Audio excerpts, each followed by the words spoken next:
Welcome back. Another news of the day video for all you fine people on the internet for your Friday, September the 22nd. And according to social media, it looks like the LA Kings are having an open practice right now in Australia. Attendance looks pretty good. So hopefully tonight's game goes off without a hitch, and I will be watching it and, as I said, reviewing it. So, more news of the day for all you fine people. Starting off with the Vancouver Canucks. Mikheyev, according to Rick Tocchet, likely to return tomorrow, but will not be in the scrimmage. So, around the team, yes. Actually out on the ice taking contact and such, no. But Mikheyev being back is great news. Should that happen tomorrow, but it does sound like it's not too far away. And also encouraging, Andrei Kuzmenko, and there's been discussions about his fitness level and his work ethic and all of this really over the last year, and he was seen after practice today hanging back with Gonchar, I believe, with Tocchet as well, and working on some stuff, or at least discussing things with them, which is great. And from all accounts, Kuzmenko's come into camp in really good shape. He, of course, had 39 goals last season. If Vancouver's going to be a playoff team, he needs to score, I would say, at least 30. If he can get to the 40-goal mark, great. But if he can get to 30, that would go a long way to helping him out. And, yeah, so it's nice to see him doing what he needs to do. I also got a kick out of Alvin yesterday saying it's the little things that can make the difference. I'm thinking, well, you know, some things stay the same in Vancouver. That was something that drove people nuts with Benning. He'd always talk about the little things. He does the little things right. You get him, stop it. So, at any rate, yeah, Vancouver probably going to be on the board a lot throughout training camp in the preseason. Ottawa. So with the change in ownership, one thing that's been asked is whether or not Daniel Alfredsson would be part of the team, and it looks like he will. He's been there. He was there for Andlauer being revealed as the owner. It looks like he's been with Andlauer throughout the sale process, and very likely now will be returning in some kind of a management role with the team. Senior Vice President of Player Development, I believe, was the rumor at the time. And so we'll see if he does end up stepping into a role like that. Alfredsson, of course, beloved by Sens fans, and rightfully so. Bringing him back into the fold would go a long way to showing Sens fans it's really and truly a change at the top, and things are going to be different this time.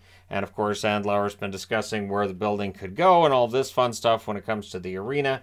Again, if you're a Sens fan, you have to be encouraged about that. So Montreal news, and the reason I'm wearing a Habs jersey, I know Habs fans don't like this jersey, but I do, so I apologize. Reinbacher has been impressing in his first camp with the team, so that's good news. I know when he was picked in the draft, there were some raised eyebrows at them picking a defenseman, the feeling being they have a lot of good young defensemen, but Reinbacher's seen as having a higher ceiling than a lot of the young defensemen they already have in their lineup. And on the way. Gallagher and Harvey Pinard have been paired with Owen Beck. So we're seeing young players getting a chance in training camp to show what they can do, which is great. Marty St. Louis, I think, will give them every opportunity to succeed. As well, Heineman has had a chance to skate with Caulfield and Suzuki. So if Emil Heineman jumps into the roster and he ends up playing with them to start the season, you have to think that's going to be some solid point totals right there. So, yeah, Montreal giving the kids every chance to show that they belong, and that's what you're supposed to do when you're rebuilding. So, yeah, good on Montreal. And, again, all these moves make Kent Hughes look pretty smart in what he's done and how this rebuild is going. So, even if Montreal has a miserable season on the ice, wins-loss record-wise, if these kids all hit and if they play well, that's really going to show Marty St. Louis doing the job he's supposed to do, and the future's pretty bright in Montreal. Carter Verhaeghe is day-to-day for the Florida Panthers with muscle tightness. So again, as guys are getting back into shape, getting back into the swing of things, ramping up their workouts, we will see guys ending up day-to-day and ending up out of the lineup here and there. Palmieri was not at practice for the New York Islanders. I have not seen yet why he was not at practice for the Islanders, other than he wasn't there. And Jonathan Drouin getting a look on the first line for Colorado early in their training camp. And Cogliano skating in a non-contact jersey. I reported, I think it was 3 days ago, that Cogliano is unlikely to play during the preseason. And so not really surprising that he's out there in a non-contact jersey. And for people who are curious, remember we are 18 days away from the start of the regular season. Yep, it's that close.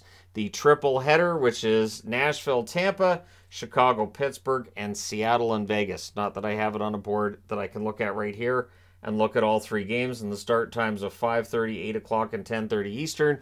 So 2.5 hours in between each game. Let's go. Anyways, we have 18 days until that takes place. So let me know your thoughts in the comments section below as always.